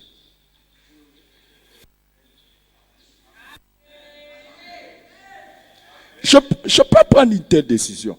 Je peux dire que le mois là, toutes les dîmes qui vont entrer, ça sera pour moi.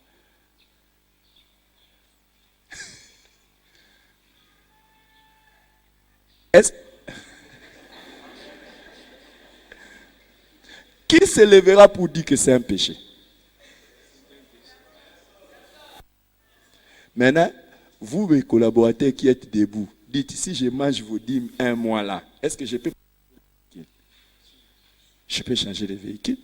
Chaque mois, je change de véhicule. Je peux changer de véhicule. Je commence seulement par vos dîmes à vous.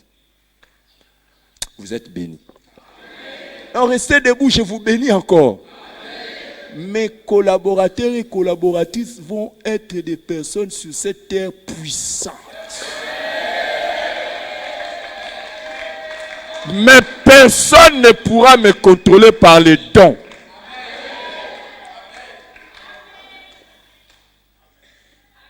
Il y a des pasteurs qui sont comme ça motivés par l'argent. Et ce sont des faux disciples. Reprenez place, vous êtes merveilleux, vous êtes extraordinaires. Acclamez pour eux, acclamez pour eux, acclamez. Mais il y en a aussi, pendant que vous êtes en train de les préparer au leadership, et ils préparent à vous renverser au trône. Vous vous dites, je les prépare pour qu'ils deviennent forts. Et ils se préparent pour vous renverser. J'ai une alliance avec Dieu. Quiconque cette lutte contre moi pour me renverser, avant même qu'il ne commence, il se casse. Donc, amen. Vous savez, les gens qu'on renverse, et même vous dans vos postes, là où vous travaillez, personne n'a le droit de vous renverser. Les gens qu'on renverse, ce sont les ignorants. Tel que tu es là, toi, personne ne prendra ta place. Toi, tu prendras la place des gens.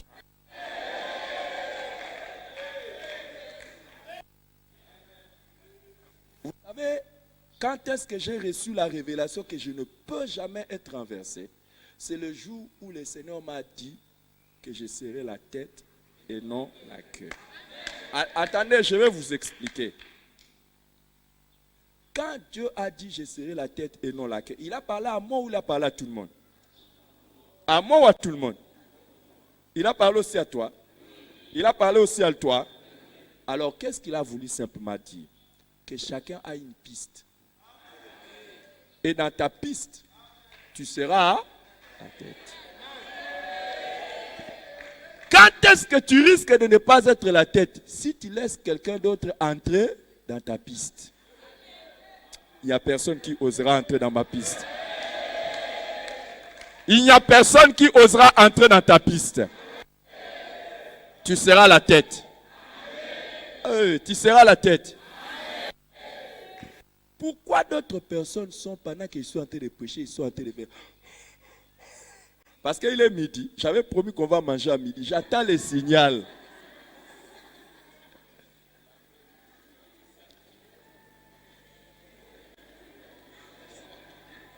Nous avons lui aussi travaillé pour la nourriture qui ne périt pas. Vous, vos pensées sont seulement dans la nourriture. Et si le Seigneur m'inspirait, sont les jeunes maintenant.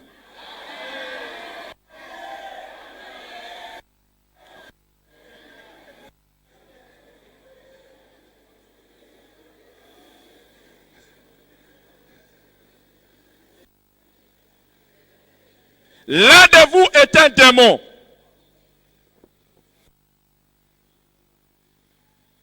Un seul peut renverser toute l'équipe.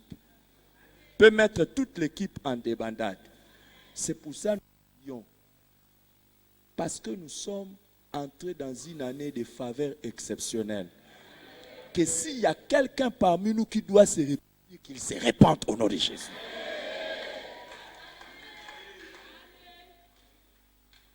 Et que Dieu garde les cœurs de chacun. Le quoi moi to simba na mitema biso nyose simba ta mutwa mninga simba mutwa mninga Dieu te garde, dis-lui Dieu te garde. Dieu te garde, Dieu te garde.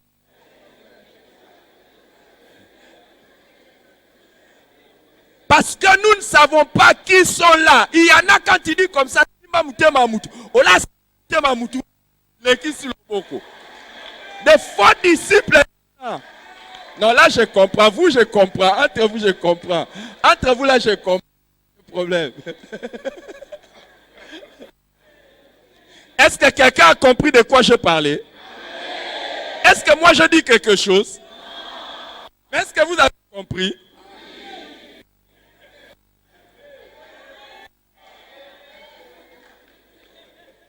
Est-ce que moi, je dis quelque chose? Mais est-ce que vous avez compris? L'essentiel est de dire ou de se faire comprendre.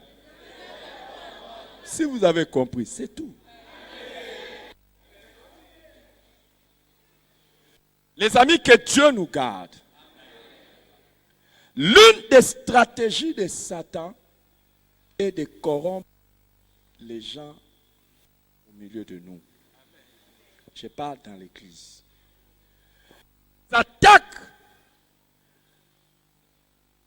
contre l'église viennent de l'extérieur, l'intérieur. Mais les attaques à redouter les plus sont les attaques qui viennent de l'intérieur.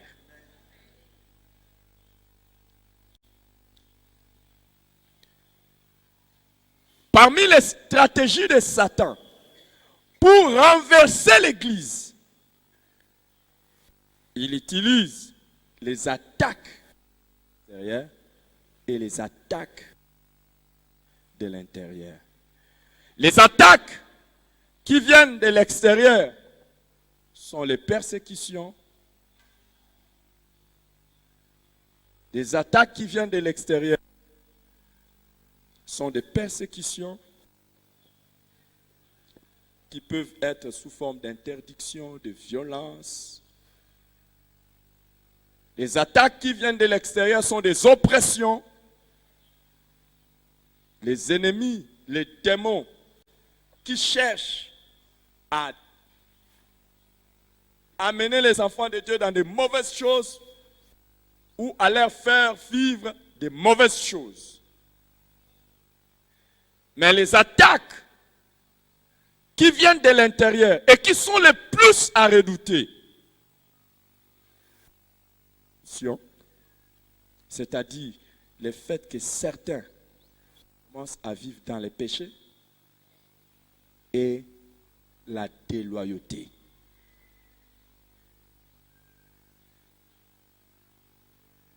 Les gens commencent à vivre dans les péchés où les gens deviennent rebelles.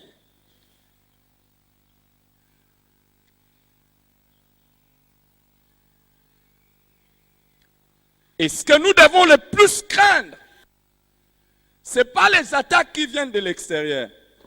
Plus le diable attaque l'église de l'extérieur, plus l'église est forte. Quand le diable essaie de persécuter les chrétiens deviennent encore plus forts. C'est la raison pour laquelle le premier siècle et le deuxième siècle ont été les siècles du christianisme fort. Plus on persécutait, plus on tuait les chrétiens, plus les chrétiens étaient forts et plus ils se répandaient. Jusqu'à ce qu'au IIIe siècle, le diable a changé de stratégie. Il a amené l'église au compromis avec ce qu'on a appelé la christianisation de l'État. Le christianisme est devenu la religion de l'État. Et c'est depuis ce moment-là que l'Église a commencé sa chute. L'Église qui était en pleine expansion, l'Église qui était en train de grandir, ça commençait à Jérusalem, ça touchait l'Asie, et quand par exemple Paul s'est converti, en moins de 2 ans, toute l'Asie avait entendu l'évangile. N'en parlons pas, qui était envahi par l'évangile. Aujourd'hui, la Turquie, n'est-ce pas?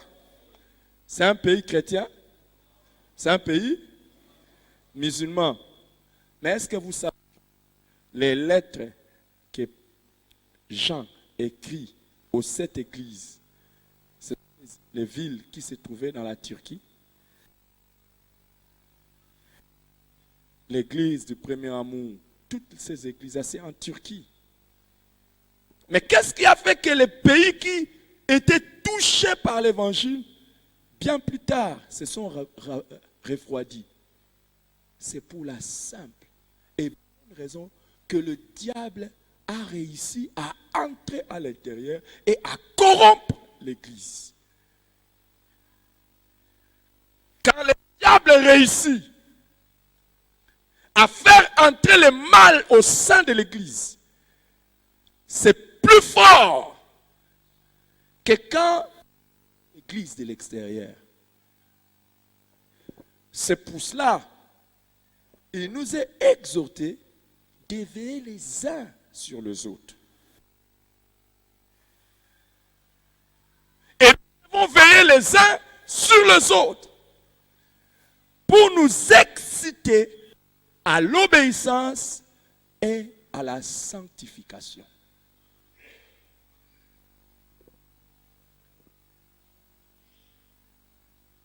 Quand le diable injecte les sectes, c'est-à-dire les divisions, les séparations et les rébellions dans l'Église, c'est fini. Tout royaume divisé ne peut subsister. Aucune église ne peut aller de l'avant, prospérer, triompher, s'il y a la division à l'intérieur. Aucune. Aucune église ne peut percer et aller loin s'il y a la division. On doit marcher dans la même vision, sous la même autorité.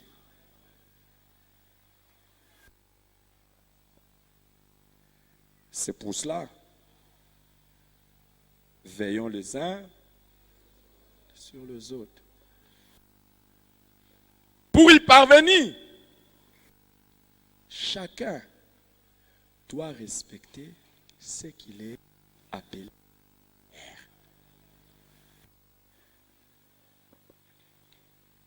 Par la grâce de Dieu, nous avons commencé des cellules. Et Dieu merci, on a des cellules ici, à l'église, qui réunissent 30 personnes, 60 personnes. Et même il y a eu des cellules qui ont eu des réunions avec 100 personnes. Mais c'est juste une cellule. Nous sommes en train de travailler d'ailleurs pour séparer ça. Dès qu'une cellule aura plus de 50 personnes, nous séparons ça.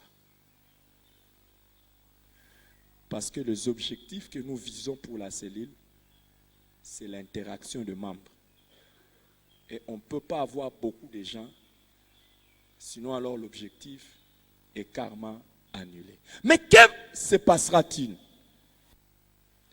Que se passera-t-il si une personne à qui vous donnez une cellule se retrouve maintenant comme l'archibishop de sa cellule, il sait qu'il est devenu archibishop. Ami, quel châtiment réservé à un tel monsieur ou une telle femme? Oh, dites ça à haute voix. Il faut vite couper sa tête, sinon l'église va s'émietter. Ne le faites pas vite. Il va donner l'exemple aux autres. Et c'est fini. N'oubliez pas, Jésus n'avait pas choisi un démon. Judas est devenu un démon.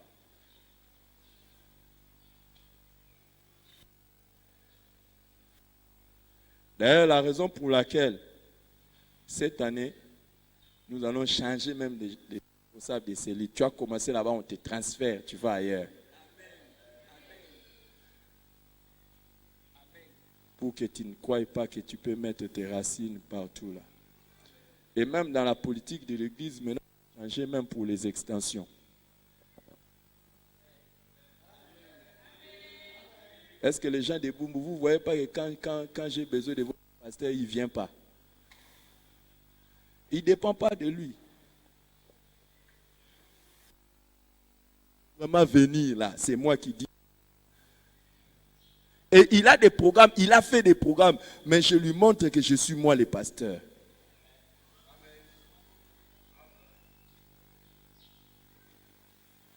Tu n'as pas dit amen.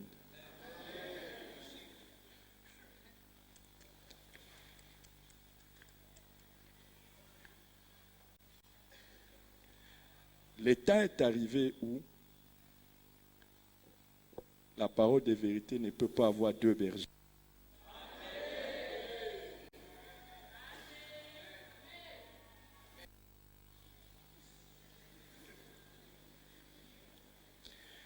Et il faut un leadership. Maintenant, nous sommes une église avec plus de 1000 personnes.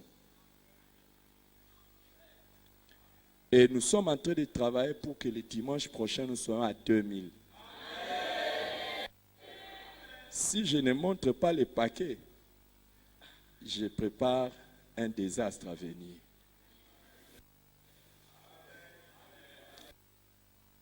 J'ai surpris ma femme en lui disant que c'était ma prière le 31.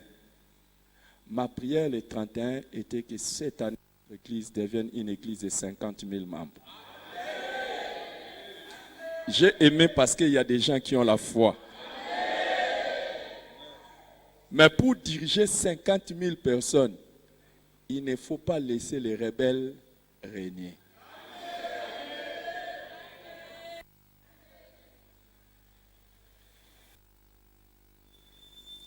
C'est pour cela que vous voyez que j'ai fait les remaniements ministériels. Dites, il nous avait prévenus. Il y a des responsables des couples qui vont devenir des responsables de l'union musicale. Des responsables de l'union musicale qui vont devenir les responsables de l'intercession. Des femmes qui vont devenir les responsables du social. On va d'abord montrer le social. Montre d'abord le social. Il y a des responsables d'intercession qui vont devenir les responsables de décoration entretien.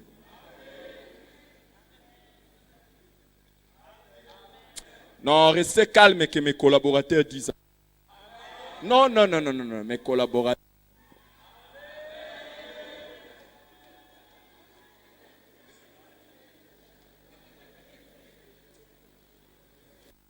Il y a des pasteurs qui dirigent des extensions, je pourrais les débarquer, je dis non, toi là, j'en vois. Comme par exemple, toi là, je peux t'envoyer aller diriger l'extension.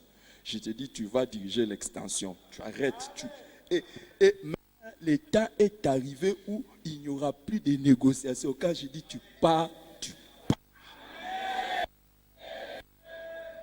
Amen. Je ne dis pas amen, parti. Et il y a des gens qui vont partir, ils partent.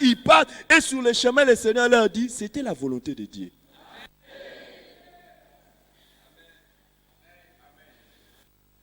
Le temps est en train de venir, moi-même aussi je vais.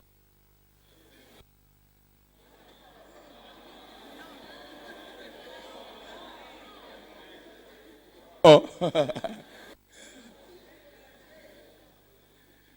Ah oui.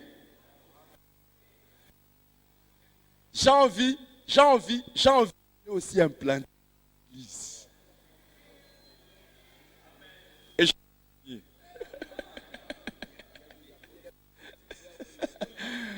Alléluia. Hey, les amis, si tu es à quelque chose et que rien ne peut te séparer de ça, c'est mauvais.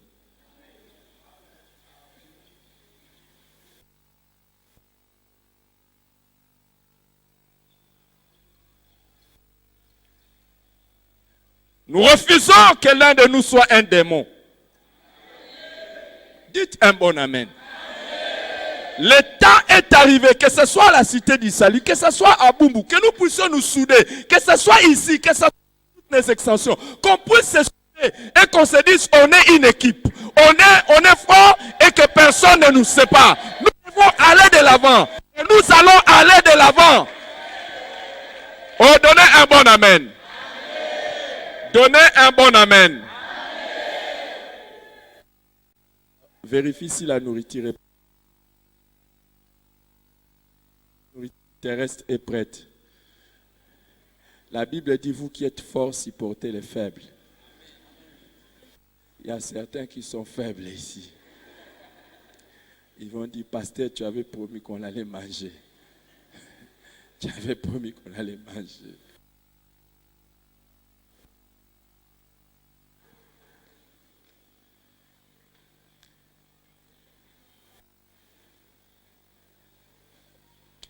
On va prendre une pause. C'est bon? Combien de minutes? Il faut qu'on aille à 13 heures. Alléluia. Est-ce qu'on prend une pause et puis vous quittez pas, on se dégourdit seulement les jambes. On prend une et puis je commence la deuxième partie de mon message. Lèvez-vous. Commencez à vous saluer les uns les autres. Si ça va, tu ne te sens pas bien, tu peux rester assis. Tu peux rester assis. Si ça ne va pas, tu peux rester assise là. Mais salue quand même les voisins.